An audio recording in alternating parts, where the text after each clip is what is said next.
guys, I welcome you all to the day 165 of our series, and in today's session we are going to learn some more methods of doing comparison by using comparative as well as superlative degrees. So let's get started, and here is your yesterday's task. So let's have a look at it first. Here you are supposed to write much, a bit, etc. along with the comparative form of that particular adjective. So the first is, the problem is much more serious than we thought at first. Well, serious is a positive degree. This is a positive degree. Its comparative form is more serious and its superlative form is most serious. But we are supposed to write this comparative degree along with much. That's why we have written it like that, like much more serious. This more serious is comparative degree and much is its intensifier. Now let's come to the second example. This bag is too small. I need something dash. I need something big, and its comparative form would be bigger. But we are supposed to use much also. So I need something much bigger.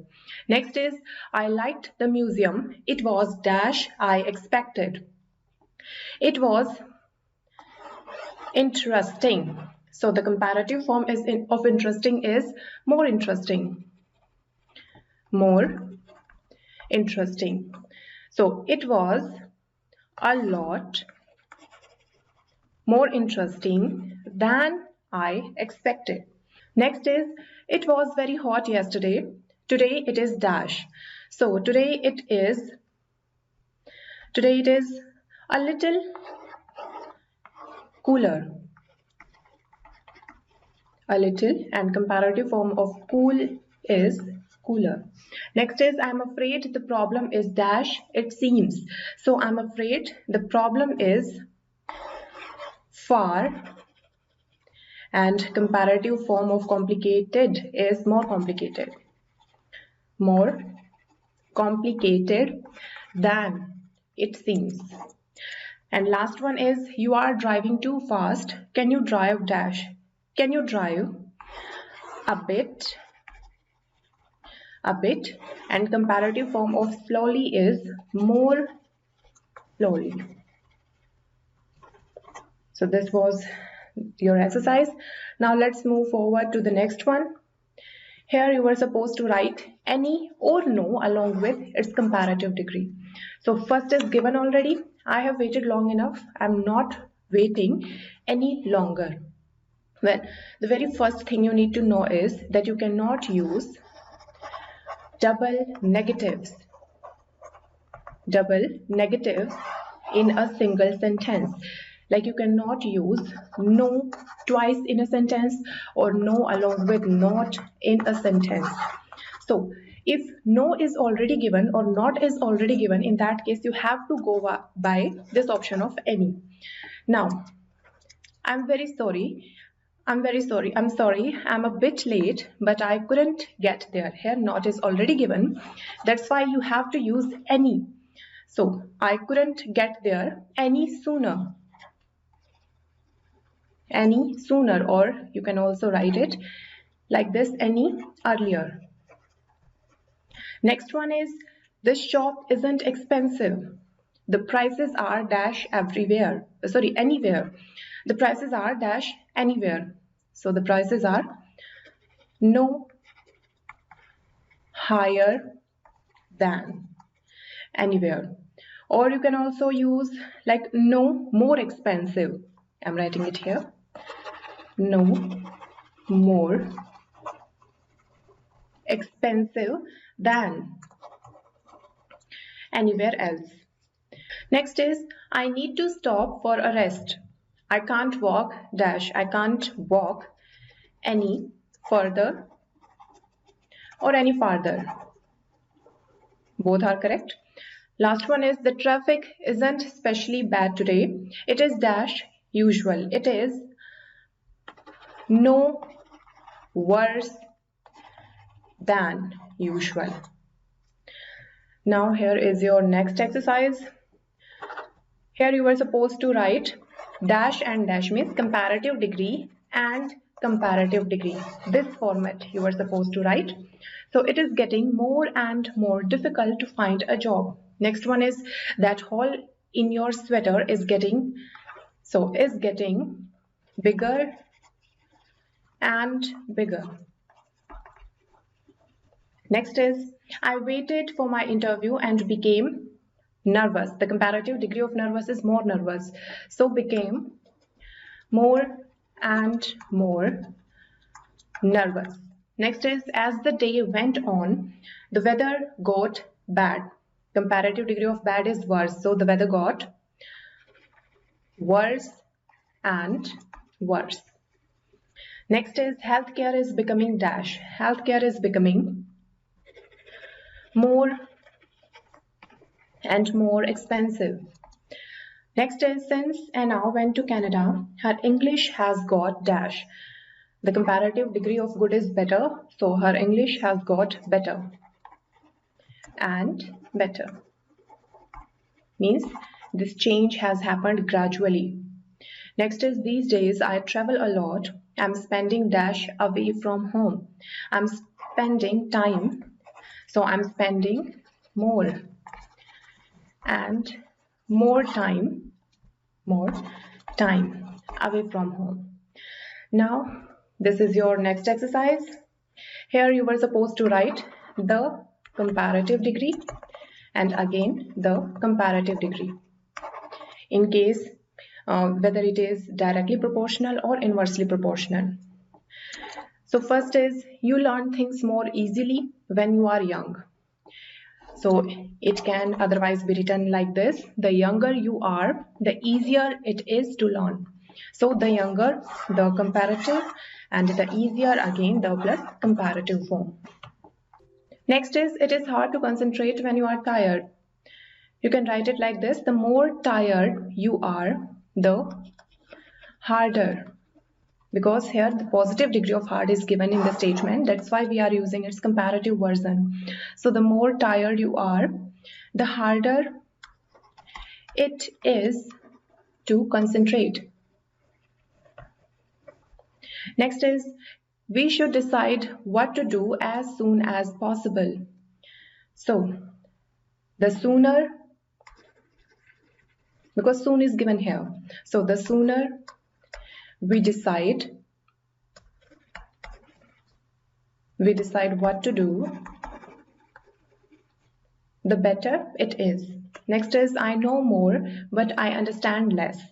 So the more I know, the less I understand. Next is if you use more electricity, your bill will be higher. So the more electricity you use, the higher, because higher is given here, the higher your bill will be. The higher your bill will be. Last one is Kate had to wait a long time and became more and more impatient. So the more, or you can also write the longer.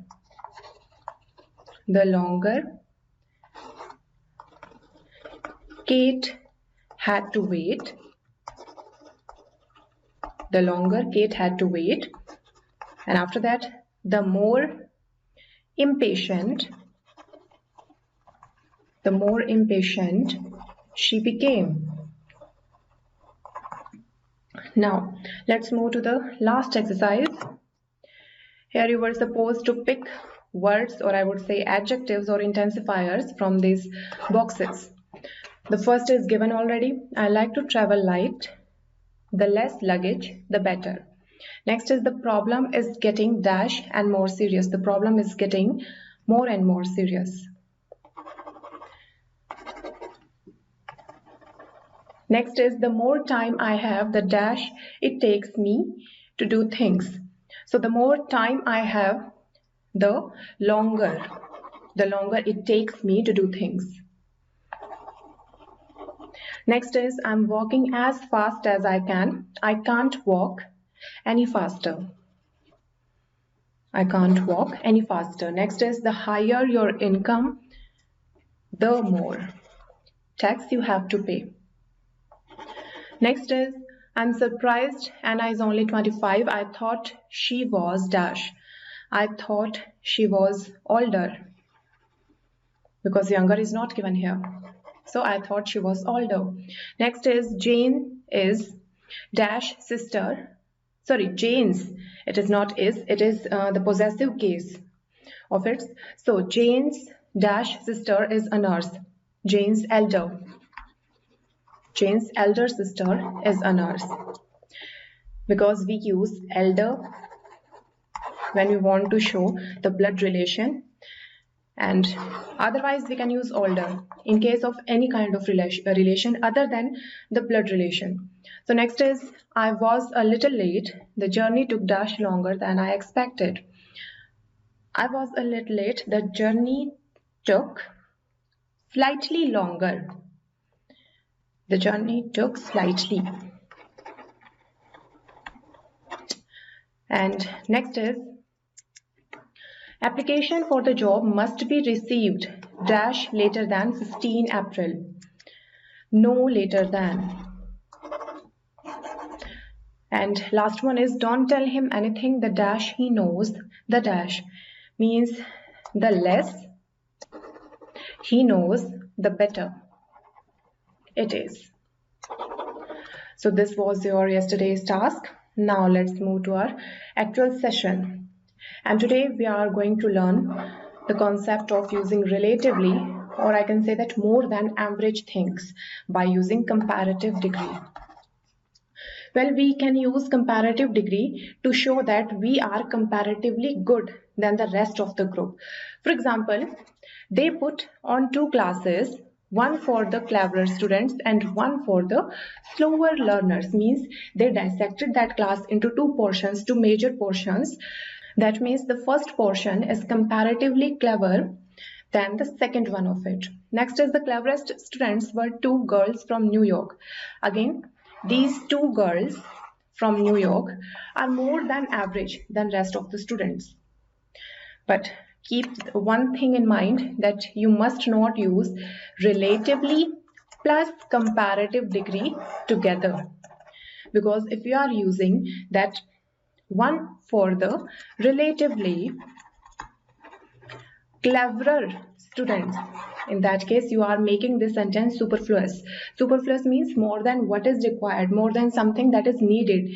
यानी कि आप relatively भी और cleverer भी, means comparative degree भी, आप इनको एक साथ नहीं यूज करोगे. या तो आप ये कहोगे कि relatively clever, या फिर आप direct comparative degree यूज करोगे cleverer, क्योंकि दोनों का same meaning होता है. Next is, comparative degrees are often used in advertising sectors to make things seem less severe, less definite, less harsh. यानी कि एडवर्टाइजिंग सेक्टर में भी हम इसको यूज करते हैं कंपैरेटिव डिग्रीज को, चीजों को थोड़ा सा कम हार्श बनाने के लिए, कम हार्श दिखाने के लिए. For example, if you say a woman that cheap clothes, here is a sale for cheap clothes for fat women, आपको क्या लगता है वो सामान खरीदेगी वहां से? क्योंकि यहाँ पे हम 2 चीजें मेंशन कर रहे हैं, first cheap clothes and second fat women. तो इसी को अगर हमें थोड़ा सा बेटर वर्ड्स को यूज करके लिखना है, so we can write it like this, the fuller figure. The fat women कहो और एक कहो द फुलर फिगर. ये इतना ज्यादा हार्श नहीं लग रहा, द फुलर फिगर. और ये जो फुलर है, फुल, फुलर, फुलेस्ट, ये हमारी कंपैरेटिव डिग्री है. Next is less expensive. अब देखिए, अगर आप चीप कहते हो, इन that case you can directing towards it's quality. यानी कि अगर आप जैसे ही चीप बोलते हो, तो ये भी हो सकता है कि सामने वाला पर्सन इस तरह से परसीव करे चीजों को कि आप ये बोल रहे हो कि ये क्वालिटी में सस्ता है, क्वालिटी में चीप है. तो आप वहां पे नहीं जाओगे, वहां पे आप शॉपिंग नहीं करना पसंद करोगे जहां पे इस तरह से लिखा हो कि चीप क्लॉथ्स. लेकिन अगर यहीं पे चीप की बजाय लेस एक्सपेंसिव क्लॉथ्स लिखा हो, तो आप डेफिनेटली वहां पे जाओगे शॉपिंग के लिए. तो ये डिफरेंस क्रिएट कर देती है एक comparative degree. And there is another word for less expensive, and that is economical. Economical. Economical means less expensive. So now study this example. Here 3 friends are given: Sarah, Joe, and David. Sarah has $20 million, Joe has $15 million, and David has $10 million. So obviously all of them are rich, but Joe is richer than David. It is evident from this example that Joe is richer than David because David has only $10 million. Next is, but he isn't as rich as Sarah because Sarah has $20 million. So he is not as rich as she is. Or you can also say that Sarah is richer than he is. अब यहाँ पे हमें 2 methods मिले हैं एक ही चीज को कहने के. First by using comparative degree along with than. Next is by using as pairing, like as rich as poor as good as. The one thing you need to keep in your mind is that we always use the positive degree between as. यहाँ पे आप comparative degree को नहीं use कर सकते. For example, अगर आपका कोई फ्रेंड आपको बोल रहा है कि आप उसके लिए कोई ड्रेस लेके आना, तो उस केस में आप क्या कहोगे उसको?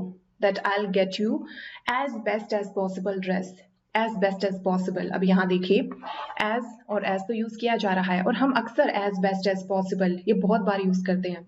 लेकिन अब देखिए एज अगर मैं यहाँ पे बेस्ट यूज कर देती हूँ, so best is superlative degree in itself.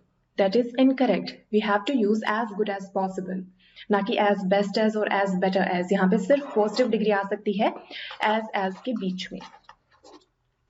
और इसी तरह से आपने ये भी जरूर कहा होगा अक्सर अपने फ्रेंड्स को कि I am reaching there as sooner as possible, यानी मैं वहां जितना जल्दी हो सके बस पहुंच ही रहा हूं. as sooner as possible.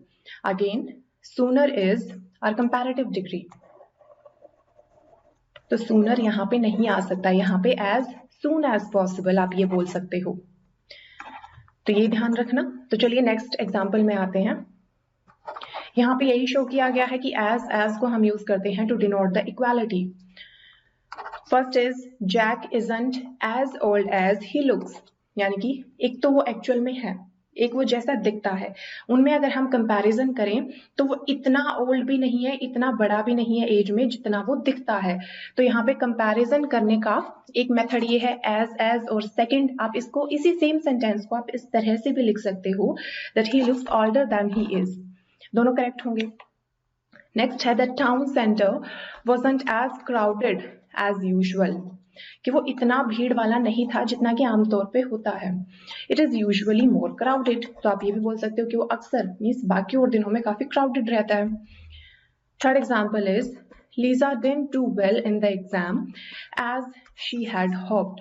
Means अब यहाँ देखिए as well in the exam as she had hoped. तो ये भी पॉसिबल है कि एज ये जो पेयरिंग आनी जरूरी है, ये मीन्स अगर एज वेल आ गया है तो नेक्स्ट एज आएगा, लेकिन जरूरी नहीं है वो इसके तुरंत बाद आए. यहाँ देखिए अब यहाँ पे इन द एग्जाम आ रहा है, उसके बाद में एज को यूज किया गया है. That is equally correct. इसको आप इस तरह से भी कह सकते थे, she had hoped to do better. Next है the weather. The weather is better today, it is not as cold as yesterday. तो अब देखिए yesterday was colder than today, इसी बात को इस तरह से भी कहा जा सकता था. तो एक ही बात को कहने के डिफरेंट मेथड्स हैं. नेक्स्ट है I don't know as many people as you do, means you know more people than I do or more people than me. ये भी आप बोल सकते हो. नेक्स्ट है how much was it, कितने का था ये. मीन्स कोई भी चीज आपने खरीदी होगी वो कितने की पड़ी, कितने की थी. how much was it, answer है $50. No, not as much as that. Means इतना तो महंगा नहीं होगा, लेस देन $50 की, $50 से कम होगा. तो इन दोनों को यूज किया जा सकता है. अब यहाँ देखिए एक चीज आपने नोटिस की होगी, हम यहाँ पे many को भी यूज कर रहे हैं, much को भी यूज कर रहे हैं, और दोनों की कंपैरेटिव डिग्री मोर होती है, दोनों की सुपरलेटिव डिग्री होती है मोस्ट. तो इन दोनों वर्ड्स में क्या डिफरेंस है, फिर many और much में क्या डिफरेंस है? Well, many is used for countable nouns and much is used for uncountable nouns. अब यहाँ देखिए people को हम काउंट कर सकते हैं, लोगों को काउंट किया जा सकता है. That's why we are using many here. In the next sentence we are using much because we are talking about money. कि इतनी मनी नहीं, मनी अनकाउंटेबल होती है. अब देखिए नेक्स्ट में आते हैं. You can also say that not so dash as. अब यहाँ पे हमने एक पेयरिंग पढ़ी है एज की, एक और पेयरिंग भी पॉसिबल है सो एज की, लेकिन ध्यान रखना सो के पहले हमेशा नॉट आएगा क्योंकि ये हमेशा नेगेटिव के लिए हम यूज करते हैं, नॉट सो डैश एज. तो अब यहाँ देखिए It is not warm, but it is not so cold as yesterday. अब यहाँ देखिए so cold as के साथ में हमने not जरूर लगाया, मीन्स नेगेटिव अगर हमें बनाना है तो वहां पे हम ये यूज कर सकते हैं not so cold as yesterday.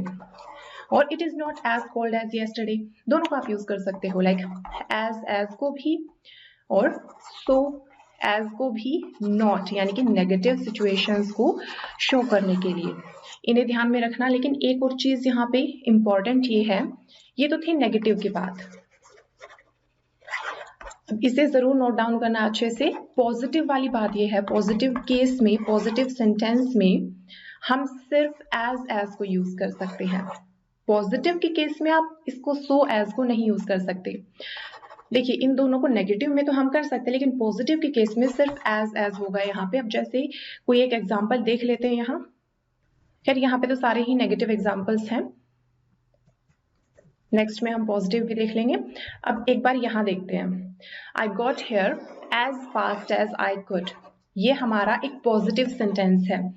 तो अब यहाँ देखिए एज फास्ट एज हमने यूज किया है, लेकिन यहाँ अगर मैं यही इस तरह से लिखूं इस सेंटेंस को, I got there so fast as I could, अब ये इनकरेक्ट हो जाएगा क्योंकि so और as की पेयरिंग को हम सिर्फ और सिर्फ नेगेटिव के केस में शो कर सकते हैं.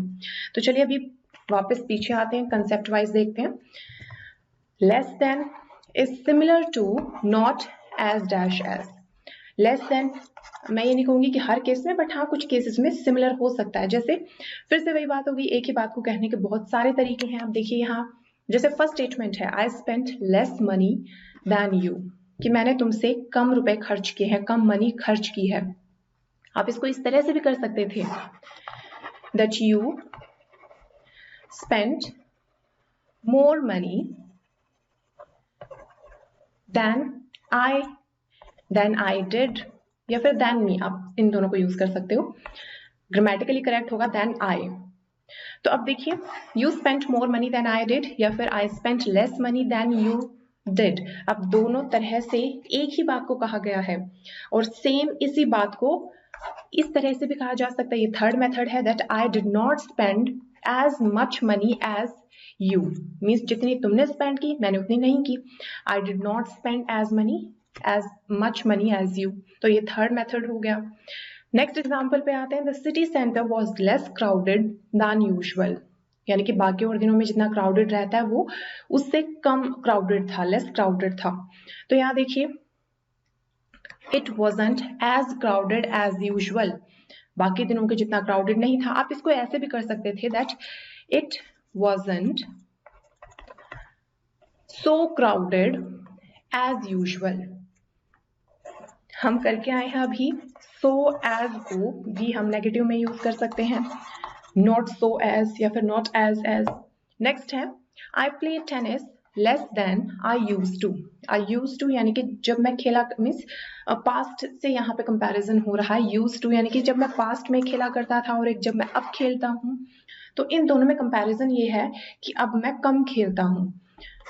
तो यहाँ देखिए I don't play as much as I used to, यानी कि जितना मैं पहले खेलता था उतना मैं अब नहीं खेलता.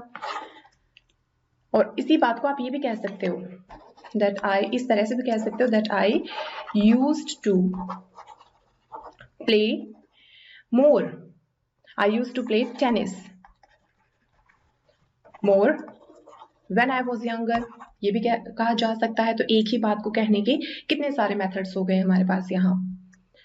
नेक्स्ट में आते हैं, ये अभी हमने डिस्कस किया है कि एज को हम पॉजिटिव सेंटेंसेस में भी यूज कर सकते हैं, क्वेश्चन में भी, हर जगह यूज कर सकते हैं, ये हर जगह चलता है। लेकिन जो सो एज है ये पॉजिटिव्स में नहीं यूज किया जा सकता।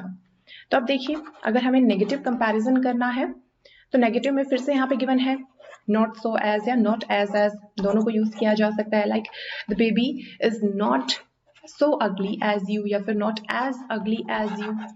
नेक्स्ट में आते हैं, I am sorry I am late, I got here as fast as I could. तो यहाँ पे देखिए एज फास्ट एज यूज किया गया है, ना कि एज फास्टर एज या फिर as fastest as I could, वो नहीं होगा, because we always use positive degree between as and so as we have discussed earlier. Next is there is plenty of food, you can have as much as you want. Here food is our uncountable noun, that's why we have used here much, not many. So you can have as much as you want. Again this statement is positive in itself. Next is can you send me the information as soon as possible, not as sooner as possible or as soonest as possible, they would be incorrect. Let's walk, it is just as quick as taking the bus. क्योंकि यहाँ पे sentence हमारा positive था, that's why we have used as here. Next is my hands were as cold as ice, not as colder or as coldest. Next is I earn as much money as you. Here again money comes under uncountable nouns, that's why we are using much here rather than using many. Now the next concept is that the same, this is always paired with as, not with like. So we must not pair the same with like. For example, David is the same age as James. This is correct. We cannot use it like that. David is the same age like James. वो गलत हो जाएगा. First one is Laura's salary is the same as mine. ऐसे नहीं होगा the same like mine, वो incorrect हो जाएगा. जैसे ये है Sarah hasn't changed, she still looks the same as she did 10 years ago, ना कि like she did, वो नहीं होगा. हमेशा ध्यान रखना the same की pairing सिर्फ और सिर्फ as के साथ में होगी. And if we want to use like, in that case we have to skip this word the same. For example, the baby doesn't look much like you. Here we haven't used the same, that's why we were able to use like here. Next is its eyes are not at all the same color as yours. The same and as, again both are paired here in this statement. Next is his eyes are just the same color as mine. Now here is another method of comparison, not conversion, of comparison. आपने अक्सर ये सुना होगा कि वो चीज उसकी 2 गुनी है, उसकी 3 गुनी है, उससे 4 गुना अच्छी है, तो ये जो है 5 गुना 6 गुना, ये भी कंपैरिजन का ही एक मेथड है. उनको हम इस तरह से करते हैं, जैसे दुगुना और तिगुना, इनको तो हम कर सकते हैं ट्वाइस थ्राइस, लेकिन 4 गुना के लिए हम यूज करते हैं 4 टाइम्स, और इसी तरह से 5 times 6 times and so on. तो यहाँ देखिए petrol is twice as expensive as it was a few years ago. तो यहाँ पे देखिए पहले तो टाइम्स लिखा जाएगा, टाइम्स में अब सारे आ जाएंगे, twice thrice 4 times 5 times 6 times, ये सारे आ जाएंगे, और उनके बाद में एज डैश एज. तो ये एक स्ट्रक्चर होता है, इसे आप जरूर नोट डाउन करना, इस स्ट्रक्चर को इसी तरह से, ताकि कंपैरिजन जब आपको करना पड़े तो आपको इजी रहे. तो अब यहाँ देखिए पेट्रोल इज ट्वाइस, यानी टाइम्स हमने यूज किया, उसके बाद में एज एक्सपेंसिव, तो ये एज की पेयरिंग यहाँ यूज हो गई. नेक्स्ट में आइए, their house is about 3 times, तो ये टाइम्स आ गया यहाँ पे, एज बिग एज, तो ये एज से कंपैरिजन हो गया, आवर्स यानी कि जितना हमारा है उतना. नेक्स्ट है जैसे शी इज, इस एग्जाम्पल में देखिए she is twice, again time है, ये ट्वाइस थ्राइस टाइम्स ही है.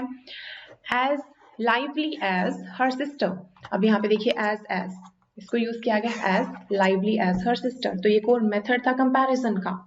नेक्स्ट में आते हैं, अब देखिए यहाँ पे सो नीदर नोर, इनको यूज किया जाता है कई बार ताकि जो हमारी मेन वर्ब की जो रिपीटेशन है वो अवॉइड की जा सके। और यहाँ पे सिमिलैरिटीज और डिसिमिलैरिटीज को भी शो किया जाता है। अगर हमें सिमिलैरिटीज में कंपैरिजन करना है या सिमिलैरिटीज को शो करना है, in that case we have to use so, otherwise we can go by neither और नोर। या तो नीदर को आप यूज करिए या नोर को अगर आपको डिसिमिलैरिटी को शो करना है। जैसे यहाँ देखिए, एक सेंटेंस तो ये हो गया that my wife hates eggs. एक और सेंटेंस यहाँ पे ये था that my son hates eggs too, यानी कि मेरे बेटे को भी एग्स जो है वो पसंद नहीं है। अब यहाँ देखिए, इन सेंटेंसेस को अगर मैं इस तरह से लिखती हूँ that my wife hates eggs and my son also hates eggs, या फिर my son hates eggs too, तो वहां पे एक तो मैं रिपीटेशन कर रही हूँ, मेन वर्ब का रिपीटेशन कर रही हूँ, और यहाँ पे दूसरा, अब देखिए यहाँ पे मैं सिमिलैरिटी को बता रही हूँ, तो सिमिलैरिटी को बताने के लिए और रिपीटेशन को अवॉइड करने के लिए मैं सो को यूज कर सकती हूँ यहाँ पे। तो अब ये हो गया सो डज माई सन। ऐसे केसेस में हमेशा ध्यान रखना सो के बाद में आपको कोई ना कोई हेल्पिंग वर्ब मिलेगी, फिर आपको सब्जेक्ट यूज करना है। यानी कि यहाँ पे एक्चुअल में इन्वर्जन होगा। आई गेस मैंने आपको इन्वर्जन टेंसेस के चैप्टर में करवाया हुआ है एक बार। इन्वर्जन में यही होता है कि हेल्पिंग वर्ब पहले आ जाएगा, सब्जेक्ट बाद में हो जाएगा। या फिर आप सिंपल इस तरह से याद रखना, जैसे ये है सो हेल्पिंग वर्ब सब्जेक्ट, और इसी तरह से neither helping verb subject, nor helping verb subject. Next है Suman does not like cold drinks and I also do not like cold drinks, यानी कि उसे भी नहीं पसंद, मुझे भी नहीं पसंद। तो यहाँ पे एक अनलाइकिंग यानी कि सेंटेंस नेगेटिव हो गया है, ये हमारा नेगेटिव हो गया। तो नीदर या नोर में से किसी को आप यूज कर सकते हो। तो एक स्टेटमेंट तो हमें पूरी कहनी पड़ेगी, उसके बाद में नेक्स्ट में हम इस तरह से कह सकते हैं नीदर डू आई। अब यहाँ पे do is our helping verb and I is our subject. Neither do I और नोर डू आई, कि ना ही मुझे पसंद। नेक्स्ट है Shalini excelled in studies, means she did excellent in studies. So did her brother. Again so, and after that we are using helping verb, and after that here comes the subject, her brother. Shalini excelled in studies, so did her brother. Next is she likes music and so do I. उसे भी पसंद है और मुझे भी पसंद है। अब यहाँ देखिए excelled, this statement is in past form, that's why we are using did here, because did is the helping verb that we use in our past tense. Here likes is mentioned, that means this statement itself is in present tense, because the first form of verb with s, es or ies comes only in case of present tense. That's why we are using do here as our helping verb, because do again is also a helping verb of present tense. Next में आते हैं, comparison का एक और case है यहाँ पे। तो अब देखिए, यहाँ एक्चुअल में यहाँ मैं ये शो करना चाह रही हूँ, अगर आप ये कहते हो you are taller than me, या फिर आप ये कह रहे हो that you are taller than I am, तो यहाँ पे मैं सिर्फ ये मेंशन करना चाह रही हूँ कि ये दोनों ही स्टेटमेंट्स जो हैं, both of the statements are grammatically correct. I would say that this is more correct, but again both of the statements are correct as far as your spoken English is concerned. But if you are preparing for any kind of competitive exam, in that case you must go along with the latter one, the statement like you are taller than I am, because it is usually used in UK, which is the more standard form of English, and it is usually used in USA. So you are taller than me, either you can write it like this or you can use you are taller than I am. Next is he is not as clever as her, or you can also say that he is not as clever as she is. Both means the same, both are correct. Next is they have more money than us, or you can also say that they have more money than we have. I can't run as fast as him, or I can't run as fast as he can, or simply you can say that I can't run as fast as he. They have more money than we. These formations are also correct. Now let's move to the last part. और ये इतना rigid नहीं है अपने आप में, आप दोनों को यूज कर सकते हो, बट स्टिल मैं यहाँ पे बता रही हूँ कि ये जो फॉर्म है, एक फॉर्म ज्यादा करेक्ट है as compare to the other one.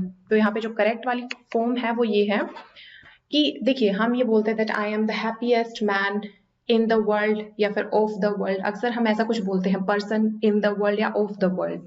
ऐसे केसेस में try using in preposition rather than using of. क्योंकि देखिए अगर यहाँ पे आपको सिंगुलर कुछ गिवन है, कुछ ऐसा वर्ड जो सिंगुलर है वो गिवन है, in that case you have to go by the preposition in, वहां पे आप इन यूज करोगे, वो बेटर होगा। अगर ऐसे केस में आप देखिए वर्ल्ड, एक ही वर्ल्ड है तो इस वजह से आप इन यूज करोगे। नेक्स्ट है टीम, अगर यहाँ पे एक ही टीम की बात हो रही है तो आप यहाँ पे इन को यूज करोगे। For example she is the fastest player in the team. लेकिन अगर प्लूरल की बात आ रही है, अब देखिए यहाँ पे देम ऑल, ये प्लूरल हो गया। नेक्स्ट है the lot, the lot mean ये भी फिर से प्लूरल की बात हो रही है। प्लूरल के केस में आप यहाँ पे ऑफ को यूज करोगे। अब देखिए she is the fastest player of them all plural था, लेकिन यहाँ देखिए टीम की बात हो रही थी, एक ही टीम थी, सिंगुलर थी, इस वजह से इनको यूज किया। इसी तरह से नेक्स्ट है he is the best of the lot, the lot means बाकी जितने भी हैं सारे उनसे वो बेस्ट है। खैर स्पोकन में दोनों चलते हैं, इतना रिजिड यहाँ पे ये रूल नहीं है, बट स्टिल मैंने आपको बताया ये। हाँ, अगर again if you are preparing for competitive exams then you must abide by the rule of in. Now here is your task for today, for tomorrow, and here is our vocabulary section.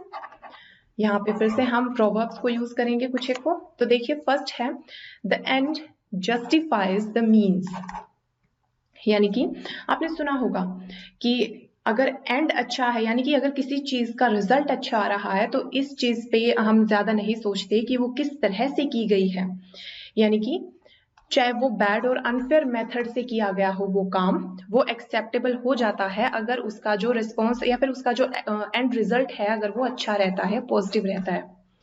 तो यहाँ देखिए it seems cruel to do but in this case the end justifies the means, यानी कि कितना ही cruel वे में, कितने ही cruel method से इस काम को किया गया हो, लेकिन क्योंकि इसका एंड जो है वो अच्छा है, वो पॉजिटिविटी से भरा हुआ है, तो इस वजह से हम यही कहेंगे कि एंड जो है उसने जस्टिफाई कर दिया जिस मीन्स से, यानी जिस रास्ते से होकर यहाँ तक पहुंचा गया है।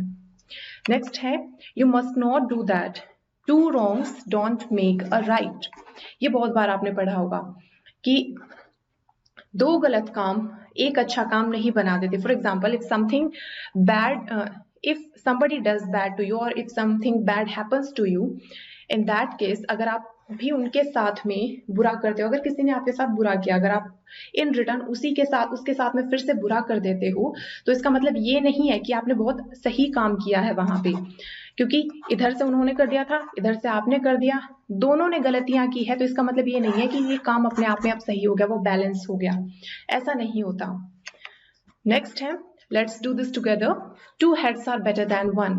आपने हिंदी में कहावत सुनी होगी एक से भले दो, वही होता है ये two heads are better than one, यानी कि जो दो लोग हैं वो मिलके अगर किसी काम को करेंगे वो ज्यादा अच्छे तरीके से बेटर वे में करेंगे रादर देन वन, या अलोन यानी अकेला कोई पर्सन काम करे। नेक्स्ट है he thinks blood is thicker than water. Blood यानी कि फैमिली रिलेशनशिप्स, जो भी आपके ब्लड रिलेटिव्स हैं, ब्लड रिलेशन में आते हैं, जो भी आपके खून के रिश्ते में आते हैं, कि वो हमेशा ही, ये रिश्ता जो है ये हमेशा ही स्ट्रॉन्गर रहता है बाकी और दूसरे रिश्तों से, यानी कि जो आपके ब्लड रिलेटिव्स हैं वो हमेशा आपकी हेल्प करेंगे वर्स्ट सिचुएशन में भी, जहां पे बाकी सब दूर हट जाएंगे। नेक्स्ट है he can say what he likes but actions speak louder than words, यानी कि जो एक्शन है अगर आप करके बता रहे हो किसी को बजाय के सिर्फ बोलने के, तो वो ज्यादा इफेक्टिव होता है। What a person actually does, जो एक पर्सन करता है वो ज्यादा इंपॉर्टेंट है बजाय के सिर्फ सुनने के।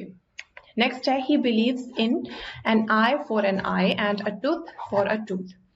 ये ज्यादा फेमस है proverb an eye for an eye. आपने महात्मा गांधी की ये कोटेशन जरूर सुनी होगी, that an eye for an eye makes the whole world blind, यानी कि अगर एक आंख के बदले में हम अगर एक आंख ही मांगेंगे तो वहां पे क्या हो जाएगा कि आप देखोगे पूरा जो वर्ल्ड है वो अंधा हो जाएगा। अब इसका मीनिंग ये है कि अगर किसी ने आपके साथ कुछ गलत किया है, किसी ने आपको पनिश किया है और उसमें लेट्स से एग्जाम्पल के लिए है ये, सिर्फ ताकि आप समझ जाओ कि आपकी आंख पे उसने चोट मार दी और आपकी एक आंख जो है वो खराब हो गई। अभी आपको उससे रिवेंज लेना है, आप रिटेलिएशन में उस पर्सन की भी एक और आंख फोड़ देते हो, अब दोनों की एक एक आंख नहीं रही। और इसी तरह से अगर हम सभी करने लग गए कि जो उसने हमारे साथ किया है एग्जैक्टली वैसा ही हम भी उसके साथ करेंगे, तो आप देखोगे कि जो पूरा वर्ल्ड है वो अपने आप में ही अंधा हो जाएगा। यानी कि अब यहाँ पे एन आई फॉर एन आई का मीनिंग क्या है कि जैसा आपके साथ किया गया है उस पर्सन के द्वारा, आप भी वैसा ही अगर करोगे, तो ये इसका मीनिंग हो जाएगा he believes an eye for an eye. यानी कि वो इस चीज में बिलीव करता है कि उसने मेरा इस पर्टिकुलर एरिया में नुकसान किया है, तो मैं भी उसका सेम एरिया में ही नुकसान करूं। तो ये था हमारा आज का session. So guys, thanks for listening and just keep practising.